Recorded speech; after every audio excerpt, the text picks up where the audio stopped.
Hi வணக்கம் நண்பா நண்பீஸ். இந்த பதிவில் என்ன பார்க்கலான்னா 2025ஆம் வருஷம் பொருளாதார ரீதியா பல அதிரடி மாற்றங்கள் கொண்டு வந்திருக்காங்க.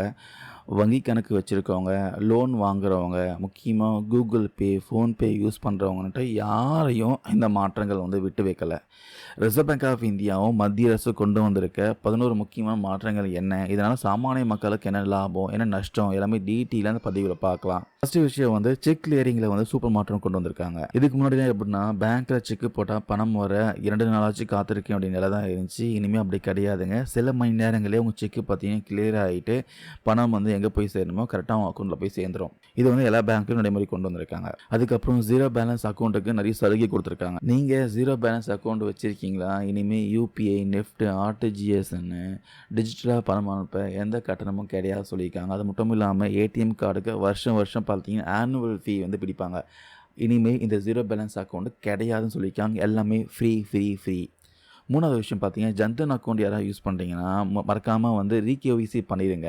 இல்லைனா உங்கள் அக்கௌண்ட் முடக்கப்படும் சொல்லியிருக்காங்க. அரசு மானியமாக வராதுன்னு சொல்லியிருக்காங்க, பார்த்துக்கோங்க. இதுக்காக சிறப்பு முகாம்களும் நடந்துட்டு இருக்கு. ஸோ யாராவது ஜன்தன் அக்கௌண்ட் வச்சுருக்கீங்களோ ரீகேஒய்சி ஒன்றுமே இல்லைங்க, உங்களுக்கு கேஒய்சி எடுத்துகிட்டு போய் அப்டேட் பண்ணிக்கோங்க. நாலாவது விஷயம் யூபிஎஸ் யூஸ் பண்ணுறவங்க ரொம்ப உஷாராக இருங்க. இனிமேல் சும்மா பேங்க் பேலன்ஸ் செக் பண்ண முடியாது.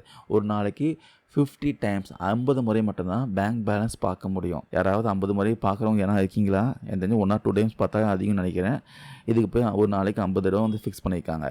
அதுக்கப்புறம் ஆட்டோ பே செட் பண்ணியிருக்கவங்க, ஆட்டோ டெபிட் செட் பண்ணியிருக்கீங்கன்னா பீக் ஹவர்ஸில், அதாவது காலை 10 to 1, மாலை 5 to 9:30 மணிக்கு இது ஒர்க் ஆகாது. ஆனால் ஒரு நல்ல விஷயம், ஒவ்வொரு டிரான்சாக்ஷன் முடிஞ்சதும் உங்கள் பேலன்ஸில் எவ்வளோ பேலன்ஸ் இருக்குன்ட்டு, அதாவது உங்கள் அக்கௌண்ட்டில் எவ்வளோ பேலன்ஸ் இருக்குன்ட்டு எஸ்எம்எஸ்ஸாக வந்துடும். அதுக்கப்புறம் நாமினி மாற்றம். இனிமேல் உங்கள் பேங்க் அக்கௌண்ட்டில் எஃப்டியில் லாக்கு இருக்குது, 4 பேர் வரைக்கும் நாமினியாக சேர்த்து கொள்ளலாம். யாருக்கு எவ்வளோ சதவீதம் பணம் போகணும்னு சேரணுன்ட்டு நீங்களே முடிவு பண்ணிக்கலாம். ரிசர்வ் பேங்க் ஆஃப் இந்தியா இது எல்லா பேங்க்லையும் பண்ண சொல்லியிருக்காங்க. அதுக்கப்புறம் ஆதார், ஃபாஸ்டேகு, அதாவது ஆதாரில் பார்த்தீங்கன்னா பெயர் மாற்ற, அட்ரஸ் மாற்ற, மொபைல் நம்பர் மாற்ற, இதுக்கெலாம் பார்த்தீங்கன்னா ஆன்லைனில் நீங்கள் மாற்றணும்னா ₹75 பே பண்ணி ஆகணும். அதுக்கப்புறம் பயோமெட்ரிக் மாற்ற ₹125 பே பண்ணி ஆகணும். இதுக்கு முன்னாடி பார்த்தீங்கன்னா ₹50, ₹100 இருந்துச்சு. இப்போ ₹25 ஏற்றிருக்காங்க. அதுக்கப்புறம் கார் வச்சுருக்கவங்க கண்டிப்பாக பார்த்தீங்கன்னா நோ யுவர் வெஹிக்கிள் பண்ணி ஆகணும்னு சொல்லியிருக்காங்க. ஃபாஸ்டேகை பார்த்தீங்கன்னா நோ யுவர் வெஹிக்கிளை முடிச்சிருக்குன்னு சொல்லியிருக்காங்க. எந்த பேங்க் ஃபாஸ்டேக் உங்களுக்கு இஷ்யூ பண்ணுறாங்களோ அந்த பேங்க் மூலமாக அந்த நோ யுவர் வெஹிக்கிள் நீங்கள் முடிச்சிக்கலாம். இல்லை ஆன்லைனில் அதுக்கு ஆப்ஷனுக்காக செக் பண்ணி பாருங்கள், ஆன்லைன்லேயும் முடிச்சிக்கலாம். சப்போஸ் நீங்கள் நோ யுவர் வெஹிக்கிள் முடிக்கலாம், உங்கள் ஃபாஸ்டேக் வேலை செய்யாத சொல்லியிருக்காங்க, பார்த்துக்கோங்க.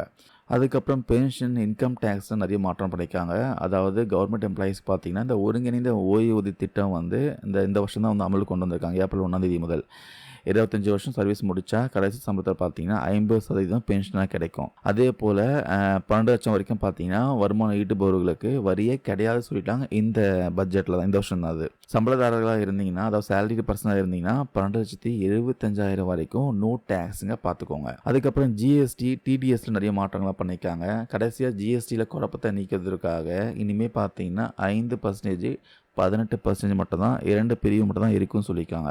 லக்ஸரி பொருட்களுக்கு மட்டும் பார்த்தீங்கன்னா 40% வரி போட்டிருக்காங்க. அதுக்கப்புறம் டிடிஎஸில் பார்த்தீங்கன்னா சீனியர் சிட்டிசனுங்களுக்கு வங்கி வட்டி வருமானம் 1 லட்சம் வரைக்கும் இருந்தால் டிடிஎஸ் பிடிக்க மாட்டாங்க, நோ டிடிஎஸ் சொல்லிட்டாங்க.